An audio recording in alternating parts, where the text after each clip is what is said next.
Hi, welcome to Off Script. I'm Zach Lewis. And I'm Dr. Draper. Today on the show, it's Barbenheimer, baby. This might be the best double feature we've done on this show in like 100 episodes. Andy, it's been an incredible weekend at the movies. Yeah, it really has. The last time I think I was this excited for a weekend is when we saw The Lighthouse and Parasite in the same weekend. I was going to say Lighthouse and Parasite, I think, was our other like incredible double feature. Yes, Barbie is out in theaters. The new feature from Greta Gerwig is smashing box office records, incredible numbers. Even I didn't see it coming. And we have our fingers on the pulse of cinema here at Off Script. We're also going to talk about Oppenheimer, the new Christopher Nolan movie is out. Incredible run at the movies, both overperforming, both have a bunch of memes. And here to join us to talk about it is a special guest. Andy, who do we have? We have my significant other and friend of the show, Crystal, has joined us today. Welcome, Hello. Crystal. Yay! Crystal, why are you here to talk with us? I'm gonna guess it's Barbie related because frankly, I was a little nervous we were gonna end up doing this and it'd just be Andy and I, just a couple of bros. So I'm glad you're here. Yeah, you need that female take on Barbie for sure. Yeah, we absolutely do. I was really worried about that. I realized over the weekend, I was like, we should probably get a female perspective on this movie, not just be two dudes talking about it. It's true. Wouldn't be the first time we've stumbled headlong into something we don't really know. We're also going to talk about the writer's strike and actor's strike. That's a whole thing going on. Oh my God. It's moving movie dates around. Movies you're not even thinking of are getting moved around later in the calendar because of this stuff. And it seems like it may only get worse. Before we get to all that, though, we're going to talk about the news. Our first story this week out of AMC theaters, turns out this exciting variable pricing plan they had for better seats did not work, and AMC will not be charging more for specific nice seats at the movies. This was something we reported on back in February originally when AMC announced that they were going to start charging by essentially zone in the theater to try to upsell front row seats. Front row seats would be cheap, and then as you move back in the theater, it gets a little more expensive from like $11 to $13 a ticket. And then if you're sitting in that like prime middle zone in a theater, right, where the sound's great and the screen looks the best, you're paying the most at like $15 a ticket. They've tested this. They said it doesn't work. People don't go for it, and most importantly, they don't upsell front row seats. They do have an interesting kind of new option though that they claim they're going to be exploring in their Sightline program. Andy, what do you know about this? Oh God, I forgot to say, by the way, this was all sent to us by a friend of the show, Jamal, at Mapstone Park on Twitter. He's an amazing follow, quality content all around. Go check him out. Jamal, thanks for sending this in. Andy, what do you know about this? Right. We knew that AMC was going to try and just kind of price things like you would at a ballpark or a concert where better seats cost more. But we felt that people would just avoid those seats, and they're definitely not want to sit in the front. And they already kind of have that with like if they have those D-box seats, those are kind of in prime location and much more expensive. They do have to sell you on the the movement of it all. So this isn't surprising that no one went for this.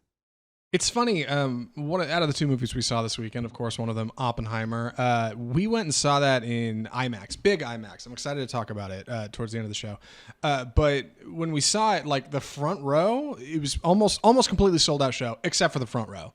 Like where there's just like a cavalcade of seats that haven't been sold. And like looking at its IMAX run for the next 2 weeks, this seems to be the case everywhere. People really want to see these big movies, right? They don't want to be sitting in the front. They just don't. Like it is not the way to do it. People would rather come back for another showtime than sit in the front row. The thing AMC is trying to do to solve this, of course, is change pricing and make more money. But reportedly, what they say they're going to do following the failure of this program is new seats in the front, large, comfortable lounge-style seating areas that allow guests to lay all the way back and relax. The angle of seats will make it more enjoyable to watch movies from these front row seats closer to the screen. Not a bad alternative. Better seats in the front that lay all the way back so you can like chill and maybe take a nap up there. Like, not a bad idea. What do you think, Andy?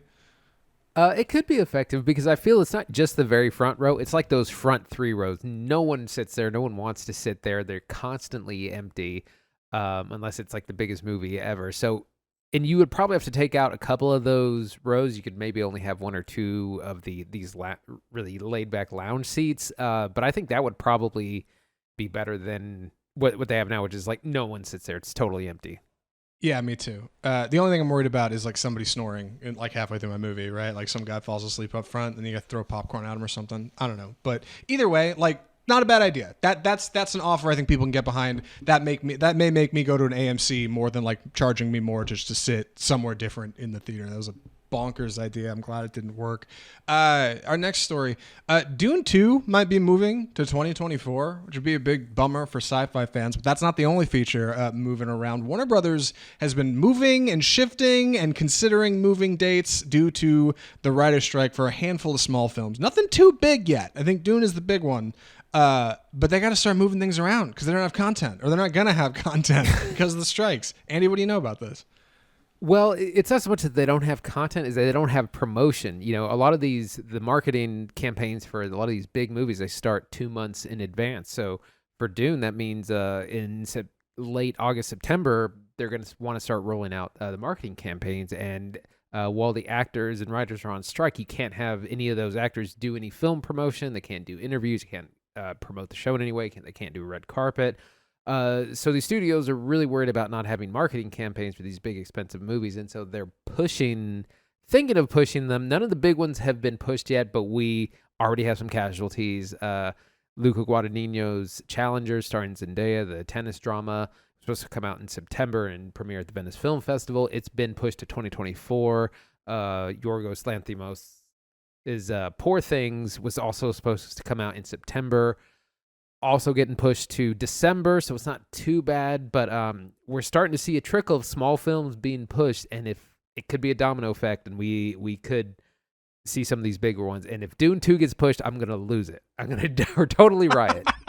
Yeah, it's a big bummer, I think, for people who are paying attention to stuff that's coming out and are anticipating things like Dune or Challengers, right? Luca Guadagnino's new feature getting pushed. That's a big bummer. I was kind of looking forward to what he was doing after Bones and All, but I guess now I'll have to wait. I don't know how far the strikes are going to go. I don't think anybody does. I'm genuinely surprised that there seems to have been no real buckling. We'll talk about this more in our middle segment at the cinema. That's when we're talking kind of more about the strikes. But for what it's worth, the Actors Guild has been striking for like 2 weeks. The Writers Guild has been striking for like 2 months. And like we still don't really have movement, and studios seem to think, you know what, it's still worth taking the L and just making a little less money and shifting around our financial calendar than just like bowing to demands. Again, we'll talk about it more in the middle here, but like it's a wild strategy, man. It's something else. I guess they seem to think they have a whole lot of wiggle room, but this is the beginning of what I would think will likely be a domino effect if something doesn't change. Like, yeah, it starts with little things moving, and then before you know it, like big studio moves are happening, and nobody really has a plan. Not a clean strategy, in my opinion.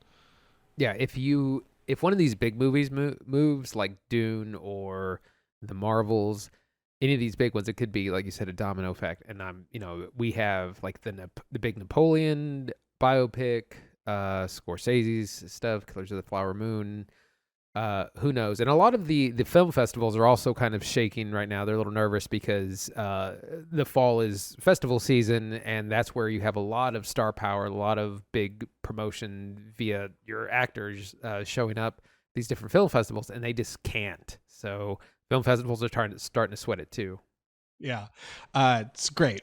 It's great for the industry. I hope everybody gets their way soon, I guess. One more thing before we talk about Barbie. And we got to talk about the box office. There were some big projections for Barbie and Oppenheimer. Both films sailed past what they were expected to make. Insane weekend at the box office. Andy, you mind taking this for us? Yeah, so Barbie was projected to make between 100 and 110 million, and it blew that out of the water with a $162 million weekend. And it's now, as of today, Tuesday, made over 400 million worldwide. I think it's well on its way to a billion dollars predicted on this show. Oppenheimer also. Okay, go ahead. Yeah, it's fine. Oppenheimer also had a huge opening, 82 million, the third best for Christopher Nolan behind his Batman films. This was a big surprise to me because usually when there's two big movies in a weekend, one of them loses out. Everyone goes to one and not the other, and a rising tide rose all ships this weekend, with audiences going to both doing double features. I don't know how people did it, but it's been a huge weekend at the movies, very successful. I spent all weekend coming up with a Barbillion. Barbillion is great. Quality. That's good content, Andy. You're a pro. The only real loser, I think, at the box office this weekend is Tom Cruise and Paramount with Mission Impossible, right? Like, unfortunately, underperforming in its new weeks. I don't know if anybody's really surprised by this. It did fine when it came out, but it's not doing quite the numbers they expected. And how could it, right? Like, everybody's going to one of these two features. This is the whole thing. Man, I saw all weekend at the movies people wearing shirts and, yeah, like with the Barbenheimer split down the middle with the logos. Like, I saw a woman with a poster board at Barbie. Like, it was like people were turning out for a concert. I haven't seen people dress up for the movies like this since I saw, I don't know, Force Awakens. Like, and this is days into the weekend people were excited about this. I mean, I don't know how Hollywood could ever cook up this kind of buzz, not like intentionally again. This is like this insane amalgamation of, I don't know, well, all things cinema, right? Like the adventures we go to at the movies, Barbie and Oppenheimer, two incredibly different movies, somehow bringing people together to have a good time at the movies in the middle of July. Yeah, it shows you the importance of buzz and groundswell and getting people excited for different movies, and what a lot of things this summer have lacked. You know, no one was excited for Indiana Jones 5 or Mission Impossible 7. The Transformers movie did okay. That's another toy movie that's good to kind of compare this weekend to. And then the Flash, like Warner Brothers' biggest dud of all time, apparently. So you really got to get people excited for the movie. It can't just be good or it can't be okay. You can probably even have kind of a mediocre movie, but if you can get everyone super excited about it. I mean, I've been excited about the Barbie movie since that first teaser where we saw just a glimpse of Barbieland and some of the musical numbers, and it was like, that looks amazing. Yeah, it's a good looking movie for sure. And we'll talk about it in a second, but one more quick note about this before we move on. I saw some discourse, and I may have participated in this on Twitter a little, maybe. I saw some people talking about how Christopher Nolan, right? This is Oppenheimer is his first film away from Warner Brothers, his studio of 20 years, under which he's produced all of his great films. This is his first film with Universal. He left Warner Brothers after Tenet came out due to complications, I think, in how Warner Brothers was handling that release. He went to Universal, and his first film out in theaters following that immediately has a Warner Brothers competitor in Barbie. Lots of laughs at Mr. Nolan, right? Barbie's going to make double what his movie makes. Oh, man, it's going to crush Oppenheimer at the box office. We talked about it on this very show. But I think probably the best thing that could have happened to Christopher Nolan's movie following his split from Warner Brothers is this surprisingly effective mashup, because Oppenheimer, I think, has made more money than it would have had it just dropped by itself in a weekend. I think it would have been a quiet release. Some people would have thought it was cool, but Barbenheimer carries it into a place where it makes more money and Barbie makes more money. Like, I think this has been something really special, and I don't know the next time we'll see like two movies generate this much buzz again. It's wild, truly wild. Yeah, absolutely. It's been just a banner weekend in cinema.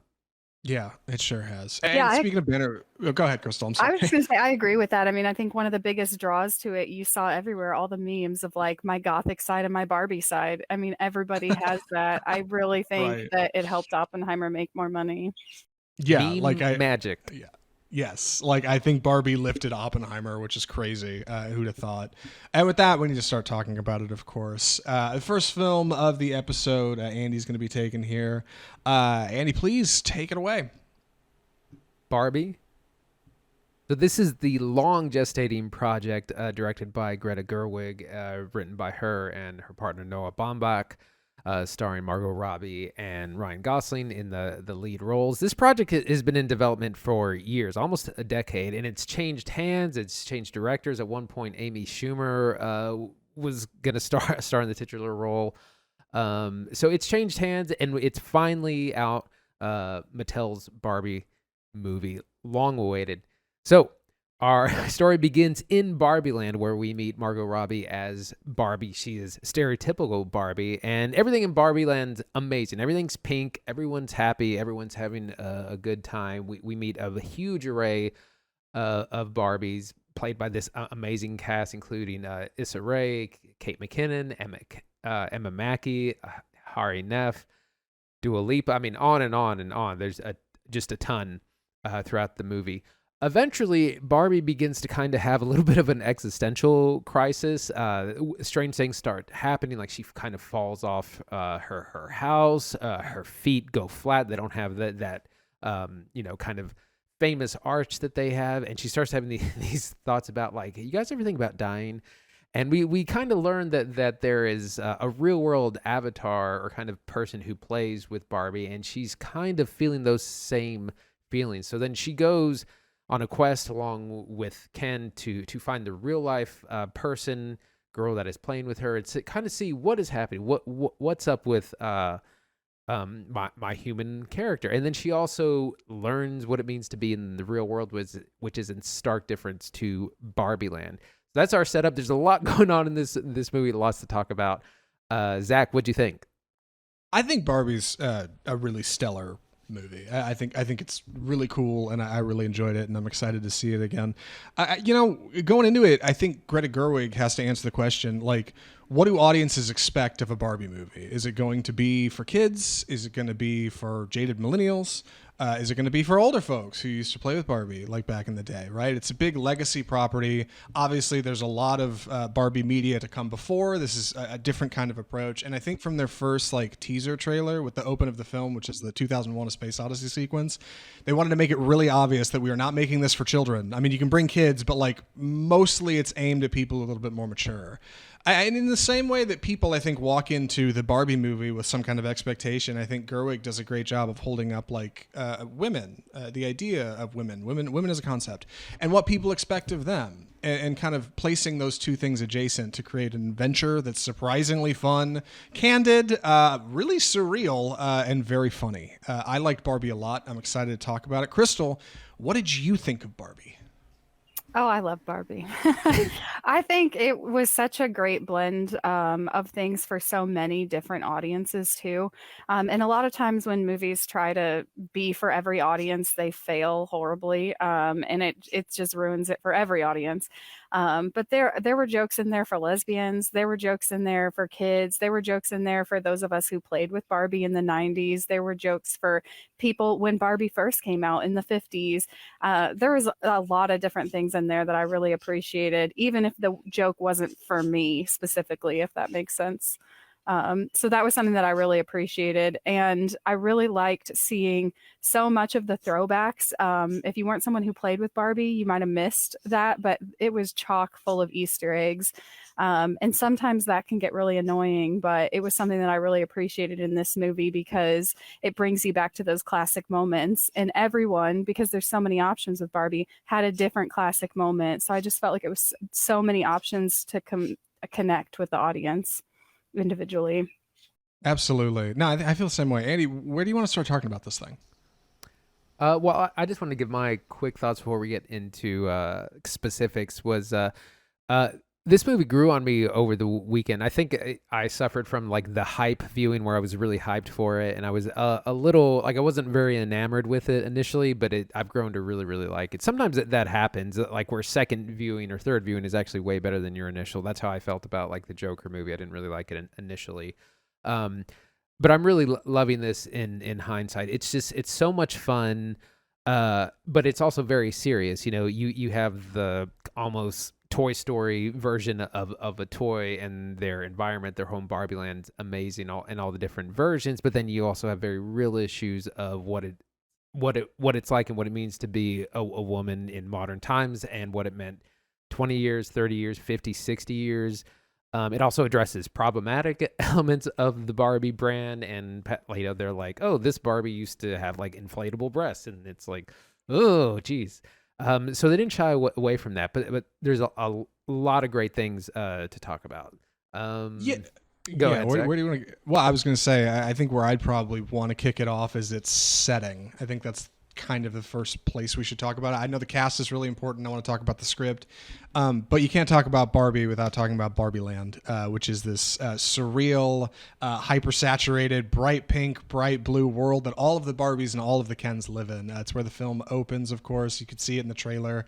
And everything is Barbie-sized and Barbie-oriented. The Barbie dream house looks just like the Barbie dream house, right? And there's no real water and there's no real food. Like all the Barbies and Kens eat and drink as if they were eating and drinking of the Mattel toys of old. And every Barbie is a certain kind of Barbie, just like Crystal described. Uniquely STEM oriented, which we should talk about in a second. We have a Dr. Barbie and a President Barbie and a lawyer Barbie and a scientist Barbie. And of course we have Margot Robbie's Barbie, who is stereotypical Barbie. She's the Barbie you think of whenever you just think of Barbie, right? Like your blonde-haired, blue-eyed Barbie.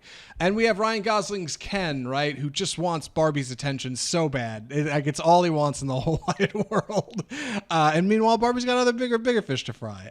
And when something goes amiss, I should say, I don't want to give it away, we're not a spoiler show, but in Barbieland, Barbie and Ken have to travel to the real world. And that's where they discover that things are not as they expected, right? Things do not quite run the same way as they do in Barbieland. The real world is still a little surreal, especially the Mattel headquarters, which is a unique setting and makes for a lot of good comedy, I think, in the film.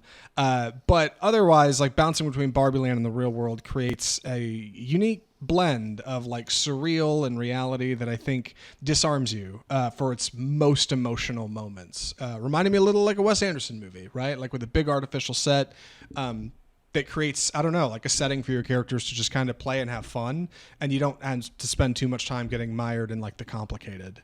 What do you think, Andy? The sets are one of the things that really sells this movie. When I first saw the teaser, however many months ago it was, that's what really blew me away. I was like, oh, they've built these sets. Like they've used, like hammer and nail and a ton of pink, and it's not all just CGI like a lot of things would tend to be. It just really, it creates buy-in to where you're like, oh, this world is very real, and it's a stark contrast from the real world. I was a little worried that this entire movie would take place in the real world because we go there fairly early in the film, and I was like, oh no, if like 80% of this movie's in the real world, that's going to kind of be a bait and switch. But it's not. That we do spend a lot of time in Barbieland. Yeah. And I think it's a good thing too. Crystal, hot takes on, I don't know, our set, look of the movie? Yeah, that was something the movie is very campy, but they also limit that campiness to the moments when they are dolls, right? And so it creates this dichotomy between their real world and their doll selves. And I think even when they go into the real world, right, their characters and their outfits still look very camp, and it looks like they're standing out from their surroundings. And so I really loved the distension from reality, I don't know if that's the right word I'm looking for, that it created, because like you said, the water's plastic, the food's plastic, everything is doll-like. One of the things that I really appreciate was they keep pointing out that they don't have genitalia because they are dolls. So I thought that was really funny. Yeah, I was in the same boat. Andy, what are we talking about next? Cast, comedy? Let's get to cast. So I mentioned before, there's a massive cast of people who show up as different Barbies and play different Barbies. It's funny to look at the cast list because they all just talk to each other as Barbie. Margot Robbie's, of course, shouldering this film as the lead. She's amazing in as she is in so many things. We were actually just watching her in Babylon last night. But she does that mix of, she's campy when she needs to be campy, and then she's also like, there are some really serious in the moments where she really delivers. And I think one of the funniest things for me is to have humans act like the dolls, have the limited mobility. There's a moment where she's really kind of upset and crying on the ground, and she's just like turning her around awkwardly and like moving her arms away a stiff doll was. And it's just like little things like that. Incredible performance from her. And of course, the man of the hour, Ryan Gosling as Ken, who is totally committed to this. I mean, the people are talking about like he's like method acting as Ken because he's like in character off screen and on screen. Like all his PR bits he's done as Ken. He's taken it so seriously, and he's really funny. He's got a lot of just funny bits, and also has a lot of surprising character development. Yeah, like I've been really impressed with the marketing for the film. I think a lot of people think it has like $1 billion marketing budget, but I honestly I think a lot of it's just memes and people sharing it organically. Like I think they did a lot to market the movie, but I don't know if they did much more than the average feature. Yeah, Gosling's a delight in interviews. People are talking about him for a supporting actor Oscar for this. It kills me that I haven't heard more of that buzz for Robbie because she's so tremendous in this movie. The supporting cast is fantastic too. A bunch of winners in there: Issa Rae, Simu Liu, Will Ferrell, Hari Nef, who we should talk about in a second. But like, I think Robbie does such a great job of pulling you into the emotion. Like, there's a great bit in Babylon, Speak of the Devil, movie I think is tremendous, where Margot Robbie is noticed for her ability to cry on camera on demand, like 1 tear, 2 tear, and she cries on demand like 6 times in this movie, and every time it like tugs at your heartstrings. Every time it feels meaningful. It's never like a joke. You're never meant to laugh at it. Like every time it draws on emotion that feels very tangible and real. And that's movie magic, man. Like that stuff is special. Like that can make you feel something by staring at the silver screen. Gerwig manages to land that perfectly. Their script with Noah Baumbach is fantastic. Crystal, hot takes on the Barbies, the Kens. What do you think? So the movie tagline is "She's everything and he's just Ken," and I think there's a lot of people who hated on that idea in the movie. But when the doll was created, Ken was created 10 years after Barbie, and it's Barbie's name on Malibu Dream House on the car, everything. And Ken has only ever been her boyfriend. They're not married, so Ken was literally created as an accessory to Barbie. And I think that's something that this movie does so well that so many people take as a political comment, which I'm sure they doubled as to make it funny. But in reality, he's always just been Ken, while Barbie's been Dr. Barbie, journalist Barbie, all these things.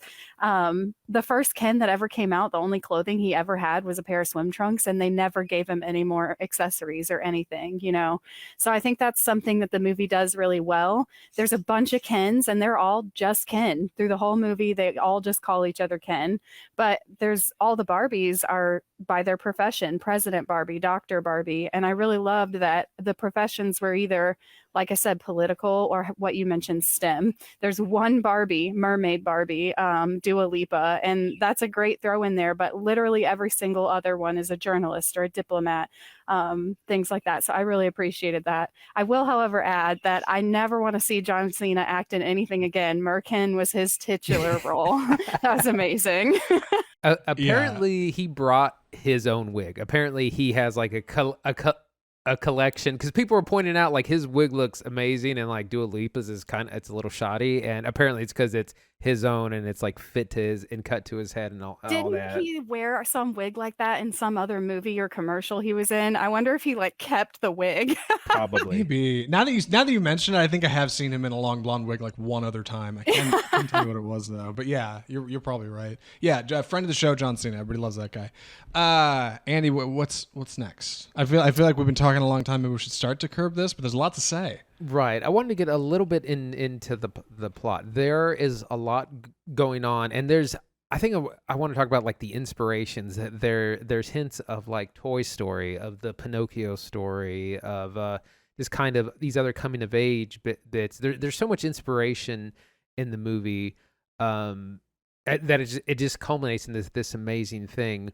Our plot does get kind of complicated the longer we go, and I don't want to spoil anything, but things get interesting when we return to Barbieland from the real world, but it's a lot of fun along the way. Yeah, I was really satisfied with the way Barbie and Ken are changed when they go to the real world and how that affects their kind of general impressions of people and themselves. And then when that kind of goes back to Barbieland and starts to kind of change things too, for those who haven't seen the movie, it's satisfying and it's big and it's bold. And I realize that some people, like Crystal said, have been taking some offense to it on the internet. And like, I don't know, man. I think they're all a bunch of squares. It's just a movie. Like, don't overthink it. It's a fantastic popcorn feature. And I love what it has to say about gender. And I love what it has to say about what we expect of one another and projecting our own beliefs on the other and what that will do to people and why we shouldn't let each other do that to one another. Like, it's important. And most importantly, like, I love the audience that came to it. My theater was all like moms and girlfriends and girls. Like, and I can't, like, we've done 221 episodes of the show. Never have I walked into a theater with that kind of turnout. Like, tremendous. Like, speaking to an audience who doesn't often get out to the movies. Like, really great. And I was really pleased with it. Crystal, general That thoughts. was one thing I impressions, wanted to add, just about Greta Gerwig in general. I read her process and a couple interviews about doing this movie, and I know you don't do spoilers, so I'll try to keep it vague, but she took a really important stance on how she ended the movie, and she represented girls, in those STEM positions like we talked about, but in the final line of the movie, she really wanted to leave a good point, and I think she did that very well. I won't say what that is, but I think that Barbie was designed for girls to imagine what it would be like to be an adult girl, and she kept that in mind when she was developing this movie, and even in the final line that girls walk away from that theater with knowing who would be in the audience. So I really appreciated that. Likewise. A tremendous feature. Andy, any other thoughts?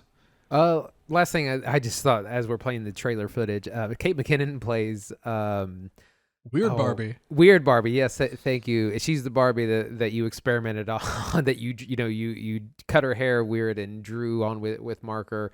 And she's absolutely hilarious because like that comes through in her personality. She has various looks. She sits in the splits all the time. Like, it's those kinds of details that are so good. And it's like, so much of the movies is aimed at men and boys. Like, I was thinking about all the movies that have come out this summer, like Guardians, Spider-Man, The Flash, Fast X, Indiana Jones, Mission Impossible. These are all aimed at dudes largely, and we have our Easter eggs, and it's just such great representation to finally have a property for women that have all those Easter eggs and things, if you know, in them as well.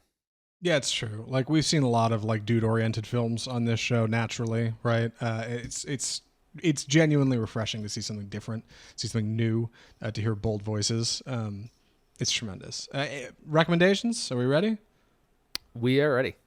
Andy, would you recommend Barbie? Absolutely would. Definitely the biggest movie of the summer. Going to be one of the biggest films of the year. Surprisingly, just great time. It's funny, it's endearing, it's sweet, it looks amazing. There's a lot of there's musical numbers. It's everything you want in a movie. Yeah, I'm in the same boat. I think Barbie's tremendous. I wish I could tell you to go see it on the biggest screen possible. Unfortunately, Oppenheimer has pretty much all of those locked down, and any that aren't are going to Mission Impossible. But still, go see it on the big screen. You'll probably have a great crowd watching it. Like, I think it's still selling really well. It's crushing at the box office. Barbie's a great time. Crystal, what do you think? Recommendations? 12 out of 10. I loved it. Just make sure you watch it somewhere where you're allowed to laugh really loud. Yeah, big time. Crystal, thanks for joining us on the show. We're going to talk about the writer's strike, death of cinema. Do you want to stick around? You're going to duck? No obligation. I have not seen Oppenheimer, so I'm going to dip so y'all don't ruin anything for me, but enjoy. Rock on. Thanks for joining us. Seriously, you did great. Fantastic work. You'll have to come back soon. Yeah. All right, bye. All right, Andy, with that, we should introduce our next segment. You want to do the honors on this? It's time for the death of cinema. So we haven't, we took a week off, and within during that time, the Actors Guild went on strike. I think actually like the day after we recorded last. The writer's strike has already been on strike for a couple of months now. The writer's strike just for a couple of weeks. A lot of the same issues. It's about residual pay. Streaming doesn't really pay residuals to anyone, or it pays pennies on shows that have made billions of dollars and been incredibly popular. AI issues as well. Apparently, the studios were wanting to do things like, let's say you're an extra. They want to scan your body and your likeness and 20 poses and then just use your likeness in films until Kingdom Come and not pay you anything for it. I've been really, like I said in our news segment earlier, stunned, I think, by like the lack of movement on this. Like, I know typically these strikes take a little time to figure out terms and what people are going to do, but like I said at the top, like, it seems like every major studio is not budging on this. And it's weird. Like, I would think some of them would start to fall in line, right? Some of them would engage. I know SAG-AFTRA has passed it has allowed a couple of studios, some indie studios, to work through things because indie studios have agreed to their terms and are willing to pay actors fairly and adjust residuals.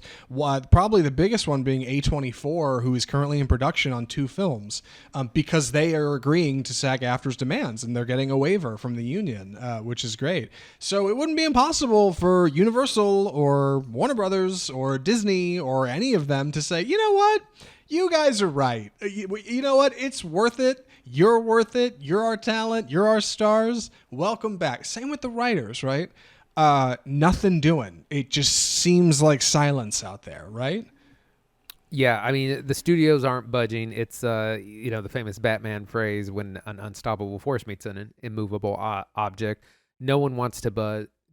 And frankly, the writers and actors shouldn't be the ones. They're the ones who are losing out. We've seen just a lot of famous people post. Kimiko Glenn, who was on Orange is the New Black, which was one of the titular Netflix shows about 10 years ago. She was in like 40 some odd episodes, and she posted a residual check that was like 66 cents. Like, just absurd. That you're paying people so low, they're getting nothing from streaming. Because in the old days, they had deals worked out with cable where you could measure, okay, this much ad spend during your show, you get a percentage of that. There's no way to measure how much people watch streaming. The streaming services keep that real close to the chest. They don't share a lot of that information with anyone, so we just don't know. There's no way to measure, and they're just not paying people for it. It's true. Alternatively, on the other side of the strike, people have been starting to raise an eyebrow at big A-list actors and actresses who are curiously not appearing on the picket lines. You've got some big ones out there, right? You got Bob Odenkirk and Bryan Cranston. I was just looking at the list the other day of big ones that are appearing out there. There's definitely some folks, but like, you know, you're not getting Tom Cruise out there. He actually caught a little bit of flack the other day with a story that was like, hey, why isn't Tom Cruise on the picket lines? And he apparently has been very vocal behind the scenes that he supports SAG-AFTRA, but he's not going out and taking photos. One agency said they were getting calls from a couple of their actors and actresses asking if they should book hair and makeup so they can go out on the picket line. And the agency had to be like, hey, it's not a red carpet event. Like, you're not out there for media purposes, you know? Like, you're out there to say your mind and speak it. And it seems like maybe some of these big earners aren't so interested in jumping in. Although one notable exception I think is worth mentioning, Dwayne "The Rock" Johnson is not out picketing. Reading that what you will. But he did donate a 7-figure sum to SAG-AFTRA. They said it was their biggest, largest single donor donation ever in the history of the guild. Hey man, credit where it's due. You donated at least $1 million in one go. I guess you're not out taking photos, but that's a pretty good chunk of change, right? Yeah, I guarantee a lot of those big name actors, they would rather donate money than have to get out there in the picket line for 8 hours in the sun. Like, yeah, and it's a shame because like them being out there would mean a lot because that draws eyes, right? Like, there's already some notable folks out there for sure, and they're worth mentioning. And if I had that list of them up, I'd be talking about them right now. But like, it would mean more, I think, if they were out there. Like, that was the problem with the writer's strike. Nobody knows what writers look like. But you see, you know, Tom Cruise walking around out there with a picket sign. That's gonna get clicks. That's gonna get eyes. That's gonna draw heat. It seems like the big ones are kind of, you know, they're wavering, right? They're faltering on their ability to step up. At least, I don't know. Seems like. well, they can also afford to weather the storm. You know, if this lasts another 6 months, like they're going to be fine. So, and again, I think that they just don't want to get their hands dirty with the rest of the common folk. And it's funny because it's a pretty rough storm as it is because of the writer's strike ahead of it, right? Like, production was already kind of grinding to slow with that happening, but now with SAG-AFTRA shutting down, it's even worse. Some productions were rolling ahead. Disney's Andor series, season 2 on Disney Plus, was filming without writers. Now they've obviously stopped because they don't have actors. I was throwing shade at Ryan Reynolds and Hugh Jackman for filming Deadpool 2 without writers. Deadpool, a film series that infamously does not need writers, right? They were filming without writers, and it was like, that's kind of lame. But then when SAG-AFTRA shuts down, they're like, well, we can't break the picket line now. Like, it was fine when writers were getting shafted, but now that your paycheck's like up in the air, suddenly you're not so keen on going to work, you know? Like, it's easy to read into it. I think the important notes are, you know, stuff needs to change and people need to start paying out. And we don't need people like Disney CEO Bob Iger sticking their foot in it and being infamously anti-strike. Yeah, it seems like the suits are, I mean, they're going to try and weather this thing as well. I think that's part of the reason they're looking to push titles. I mean, it was rumored there was Bob Iger said, you know, we'll just wait until they lose their homes and apartments, which went over really poorly. You know, I mean, studios just don't want to pay at all, you know. It would, you know, hurt the bottom line. Will someone think of the shareholders?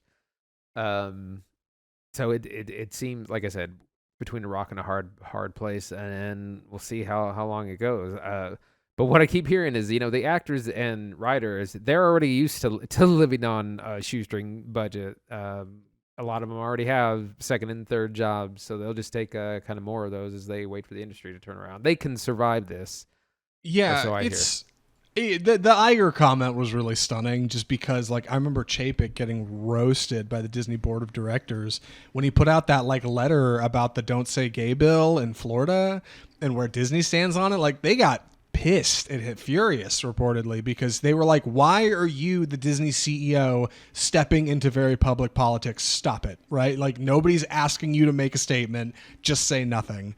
And that's how I feel about Iger speaking out about the strike. Just like, dude, somebody at Disney is pissed at him. They're like, what are you doing? Like, why are you commenting on this? You know, just say nothing. Like, that doesn't help our company image. It certainly doesn't help Disney.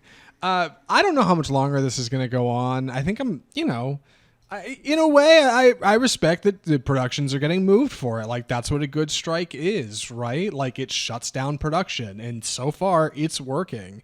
Shout out to the studios that are doing it better, right? A24, another winner, right? Get certified GOAT. And, you know, for the ones who aren't, I hope they fall in line soon. I really do. Because, yeah, I don't know how much longer we're going to go here before we start genuinely seeing large swaths of delays. We're going to enter, like, COVID era again, right? Like, no content. That's not good for anybody.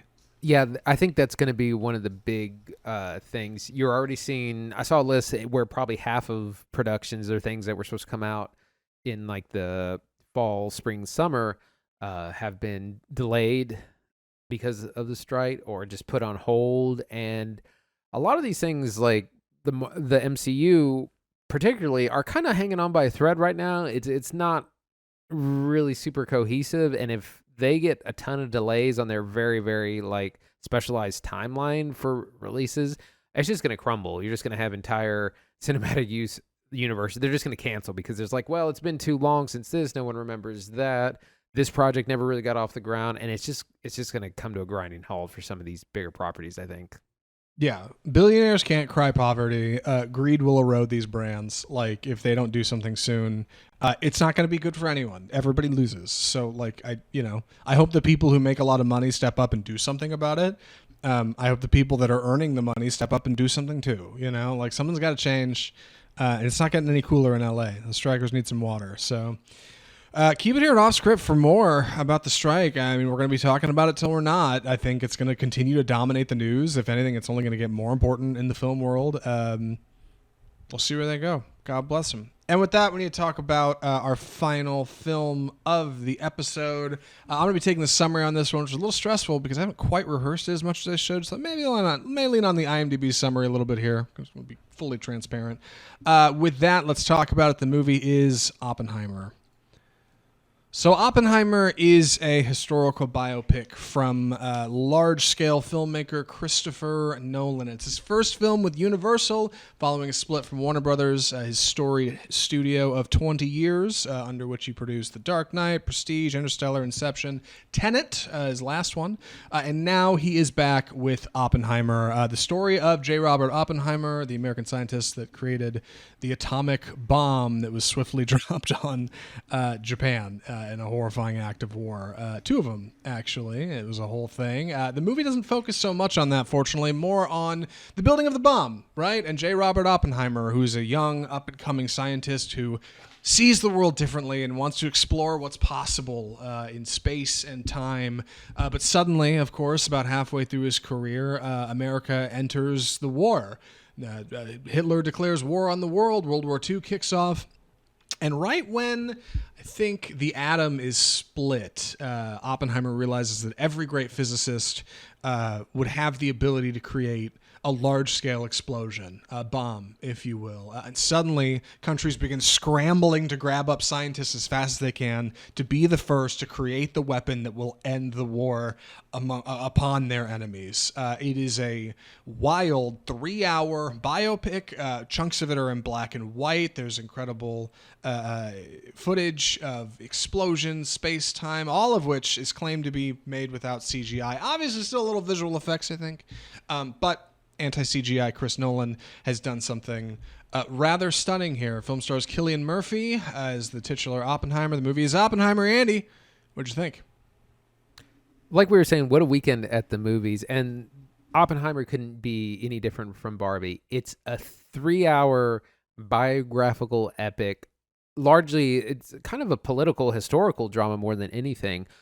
It's less about the bomb and more about an actual biopic of Oppenheimer, which was a little surprising because the trailer really plays up the bomb development and that's definitely a big part, but it's much more about the person of J. Robert Oppenheimer and how he kind of fits in or kind of doesn't fit in to he's a brilliant man, but he doesn't play the politics game very well. He's a bit of a womanizer and does these things at places he works. He also just doesn't understand the politics at large, what it means to develop the bomb. What is it going to mean when America has, when you're the only one, or when you're one of a few people in the world. It's a lot of people talking in rooms, but as well as just really good pacing. It's 3 hours long, but it doesn't feel like 3 hours. There's hints of Terrence Malick. Especially in the beginning, Terrence Malick, of course, if you've seen something like The Tree of Life that juxtaposes all these images of the creation of the universe, we get a little bit of that as we see Oppenheimer kind of thinking and formulating scientific thoughts in his mind. A huge cast, a lot going on in this film, so much to talk about. I think we should probably start with our cast, and then I do want to talk about kind of the life and times of J. Robert Oppenheimer, because of course he is our focus. The film is headed by Cillian Murphy as J. Robert Oppenheimer, an old Nolan favorite, right? He's been in a handful of Nolan films, and Nolan has wanted to use him as a protagonist for a long time. He tested for Batman. There's a screen test you can find on YouTube of him testing for Batman Begins for settling on Scarecrow.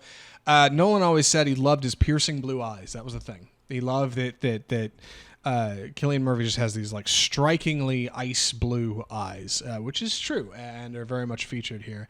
And when Nolan got this book, American Prometheus, which is what this movie is based on, he got that from Rob Pattinson. Rob Pattinson gave it to him. So he said, I think on the set of Tenet, he was like, hey, I've been reading this book. I think you might like it. And he gave it to him, and Nolan loved it. And he was like, oh my God, this is something brilliant. It's surprising because Robert Pattinson isn't in this movie. You'd think he would have shown up somewhere in there. Yeah. Maybe when he went off to do Batman, Nolan was sour grapes. Probably not. I think they're fine. But anyway, Nolan said in an interview that he saw on his desk the cover of American Prometheus, like from far away. And he thought, by God, that's Cillian Murphy.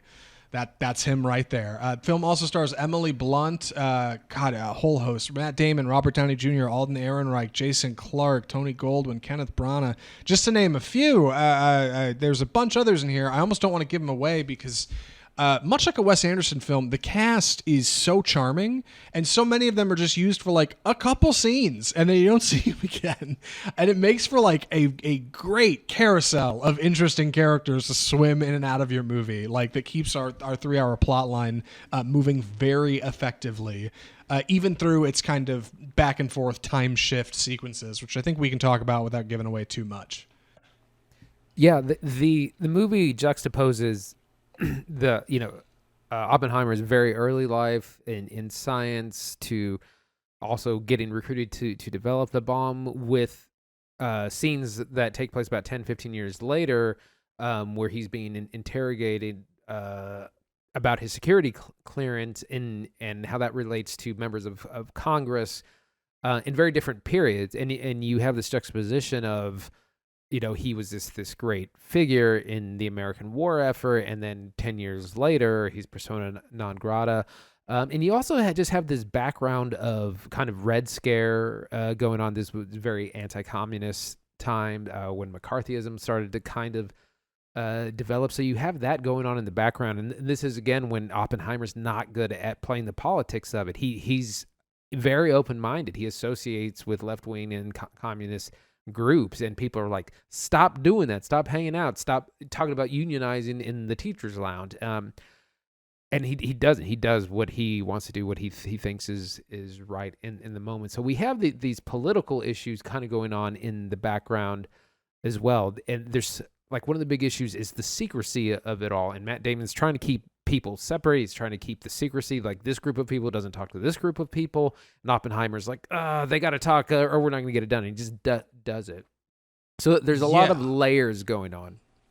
Yeah, I was really interested in the kind of back and forth. People have compared it to like The Social Network, the way that movie features like Mark Zuckerberg and friends building Facebook, and then cuts between that and like the trial where they're like reviewing evidence of who's suing who for Facebook's creation, and you get your characters kind of bouncing between early and later. Similar kind of setup here, a bit more exciting, of course. But J. Robert Oppenheimer is really uniquely positioned in this movie. It would have been easy, I think, to frame him as a hero, because that's what America wants to see him as, right? Like, once he develops this device, people love the guy. Oh my God, they have a rally and he comes out, the man that moved the earth, right? He's the man. But meanwhile, there's questions of security and cloak and dagger, right? Like, functionally, the creation of the bomb is what pushed us into the Cold War, right? Like, which was a time of secrets and secrecy and spies and information and coded messages. Like, all of that plays in here. And Oppenheimer not only pushes the boundaries of what's acceptable as far as security goes, in the sake of best interest for the country, I think, in his own career, but he also pushes the boundaries of his personal life. He has a number of relationships that aren't exactly ethical. I'm going to use that term, and you can watch the movie yourself and find out what I mean. That stress his kind of character and his judgment, and end up coming back to haunt him in these trial proceedings when he's being pushed into a role he doesn't really want to be in. That stuff all plays into what we're watching, and it creates like a pretty interesting, multifaceted look at a character, while also keeping him at arm's length due to just the number of people in the cast. There's so many people here, and it does make for admittedly, a lot of people in rooms talking, and I think you either like that or you don't. And for an IMAX screen, it's not a bad time, but I think maybe not what people expected due to a trailer that looks like a lot of landscapes and sweeping shots and bombs going off, right? What do you think, Andy? It's the cinematography is just incredible in so many ways. The way, again, this is 3 hours long of a lot of people talking in rooms, and it still manages to be very exciting visually. Like, the pace is just go, go, go. You don't have like these long, slow moments like a lot of movies would do. I was actually reminded strangely of John Wick, that fills the 3 hour runtime by just being go, go, go the whole time. But we just have incredible ways of laying out the different interviews and different time periods. Part of the movie's in black and white, part of it's in color, part of it switches. We have ratio changes. If you see it in IMAX, you'll see the full screen filled, but it changes. It's not filled the entire time. That would be kind of almost a lazy thing to do. But Nolan is very particular and when he uses the entire screen, and then when he cuts it down into different sizes. It's funny. Nolan, I was actually watching an interview with Matt Damon earlier. He and Cillian Murphy have explained in the interviews for this something really interesting about the way Nolan makes movies, something I didn't know. At least now. Maybe he used to be this way. But on Oppenheimer, he doesn't use what's called a video village, which is where on a lot of movie sets you'll see like a tent or a tarp or something with like a dozen seats around it, and you'll see a bunch of monitors where the actors and the director and crew and producer can all go in and watch takes right after they happen. So you can do a couple good takes and you go to the video village and watch it back, see how it looks. Okay, we need to do this again, we need to get that again, continuity's off, whatever. Nolan did not do this for this film. That's what they said. These two lead actors. They said what he does is he goes out on set, he's got his cameraman looking through the lens, and he's right next to the cameraman. And they film it, and he's right there next to the camera. And he said when they get the take they're looking for, he looks at the cameraman who's looking down the lens looks at him to confirm they got it, and that's it. You move on. And it leaves your actors this space to breathe a little, because they're not stressing about, I have to get this exactly right, or I have to hit this note perfect. Like as soon as they get it, boom, got it. Next scene. It's like practically a guerrilla tactic nowadays. And Nolan makes it look so effortless because this film just looks great. There's so much great looking stuff here. And whether they're juggling like giant loud IMAX cameras or something a bit more sincere, like they managed to create a really fantastic presentation. And presentation it was when we saw it, of course, in 70 millimeter IMAX. We got to talk about the experience, Andy. I was so excited when we booked this theater. We booked those tickets 2 months in advance to see it at one of 19 theaters in the United States that is showing the film in 70 millimeter film IMAX. It is wild. Giant print of the film. It's 600 pounds and 11 miles long. A Cinemark where we watched it had to have a projectionist on staff all day just to make sure it didn't break, like just to sit there and watch the IMAX print to make sure it didn't freak out. And for our experience, tremendous. Giant sound, big volume, a little bit of a flicker in some of the bright parts, but I want to say, I think as somebody who used to work projection, like I think that stuff's cool. I like that kind of tangible feeling to it. Andy, what'd you think? It was incredible to be able to see it in its 70 millimeter glory. However, I was a little disappointed because there are just a few scenes that are really amazing, like when you finally see the spoilers explosion come in, and some other scenes early on of like Oppenheimer thinking about how the sun works and stars imploding. But a lot of this film is not in the full IMAX frame. It's not the full 5 stories, and a lot of it is just people talking in rooms. It's interviews going back and forth and discussion and strategy, and it's not what I think about when I think about IMAX. Usually like a big action sequence like you would have had in the Batman movies or in Inception or other things like that. So it was great to see it in IMAX, but I feel like this is blasphemous. It's not like a must see in IMAX. Yeah, I kind of feel the same way because we were just briefly talking about it earlier. Like, I agree you don't have to see it in IMAX. That being said, I do think if you're going to see it, you should. It's like, what, a couple extra bucks to see it on a premium screen? You should try to see it in that. You definitely don't need to see a 70 millimeter film. Like, those tickets are mostly sold out anyway, but like, I promise if you're going to see it on an IMAX, you're still seeing it real big. Like, you're not missing too much. But for what it was, I thought it was really special. 2 more quick things I want to touch on. I know this review is running long. Number 1, the horror of the film. There's definitely some weird existential horror going on in Oppenheimer because obviously we, the audience, know well ahead of our characters just what devastation is to be wrought from their actions. And as they kind of find that out and things start to take a darker turn in Oppenheimer, like you get a really, really fascinating introspection into how you feel about the events of World War II and what J. Robert Oppenheimer and his scientist friends were working on out there. And additionally, I wanted to mention the score. Dude, I think the score is so good in this movie. Andy's a bit more middling on it than me. I still think it's incredible. As soon as the movie was over, I leaned over during credits. I was like, score of the year, right? Oscar? Boom, Ludwig Göransson, score of the year. Amazing. Maybe not. I might have gotten ahead of myself, but I do think it's stellar. The score is very good. Our boy Ludwig Göransson is back. He did the scores he's done the scores for both Black Panther movies as well as Tenet, Christopher Nolan's last film. He's also done the themes for the Mandalorian show. So you definitely know his work, and I'm a big fan. Like I have the Tenet soundtrack on my big soundtrack playlist, as long as with Black Panther 2.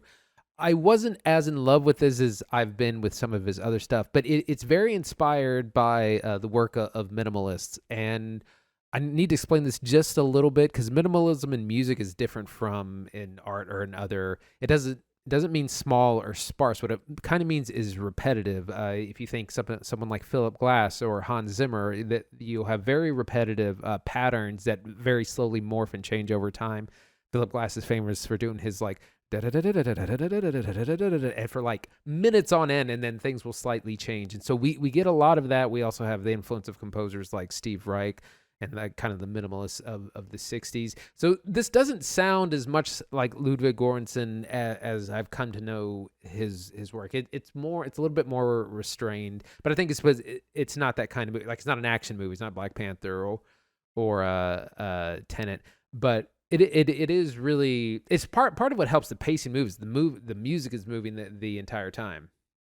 Yeah, like the music is very consistent throughout the film, and I think that's important. Like it gives it a pace, and it just feels pressing, right? Like that 3 hours goes by real quick, and that's impressive. It's not easy to do. I think Nolan really does have the ability to produce like movie magic. Like by the time you get to the third act in Prestige, you're convinced a man can teleport. And by the time you get to the third act in this film, like you're convinced like this bomb is the biggest thing that you've ever seen on the screen. Like it's really tremendous. And I think he can do something really special. I think he brings it to the film. Any other thoughts for recommendations? I'm ready. Andy, would you recommend Oppenheimer? Absolutely. One of the best films of the year, one of the best films I've seen ever. Very different from, again, something like Barbie, but it's been amazing. The groundswell and the buzz for this movie. Again, it's a 3-hour political historical film that somehow keeps really good pace, and you're to learn a lot, and has a lot of themes about it. Like you said, existentialism, Red Scare, that kind of free thinking. There's a couple of great scenes where Oppenheimer imagines that they might light the entire atmosphere on fire. Like things like that are really amazing. Incredible score, incredible cast. Highly recommend. Same. I think Oppenheimer's super good, and you should totally see it. I think if you're interested, you should go see it in a theater while you still can. It'll be on streaming, and considering it's Universal, it's almost guaranteed to go to Peacock, which I don't know if any of you have, but if you want to watch it there when it comes out, you can. Of course, it'll be PVOD as well, but if you have the ability, I think you should go see it in theater. And if you're going to a theater, I also think you should spend a couple more bucks and get a premium screen, in my opinion, at least because you can't do it for Barbie, which is criminal. Stunning week at the movies. Probably 2 top 10s, right, in one weekend, Andy, I feel. Yeah. I feel absolutely. pretty confidently saying, like it's just insane. Yeah, absolutely. And I can't believe it, because I thought Oppenheimer would maybe suffer because of the success of Barbie, but like I said, they've both done very well. Yeah, both overperforming. Wild stuff. Andy, what are we watching next week? Next week we are taking a break because it's been a big weekend at the movies. Also, not a lot coming out, but we are going to be, next time we do the show, we're going to be looking at Talk to Me, which is the new horror feature from A24 that comes out this Friday, July 28th, in theaters only. And then the following week, we're going to be watching Teenage Mutant Ninja Turtles Mutant Mayhem, the new animated film that comes out only in theaters on August 4th. And for anyone interested, this week, this Friday, Disney's Haunted Mansion is coming out in theaters as well, if you have interest for that. It's a bummer. I wasn't thinking Haunted Mansion was going to underperform, but Andy and I were talking about it the other day, and I think he might have a good point. I think that movie might be in trouble. Any thoughts on that, Andy? I mean, you're coming out a week after Barbie and Oppenheimer are still going to be really big at the box office. Anyone who didn't see those over last weekend is going to go see it this weekend. A lot of people are going to repeat both of those movies, so I think the Haunted Mansion is going to be in real trouble. Yeah, and if you're trying to tackle like the teenage or a little older like Gen Z audience, right?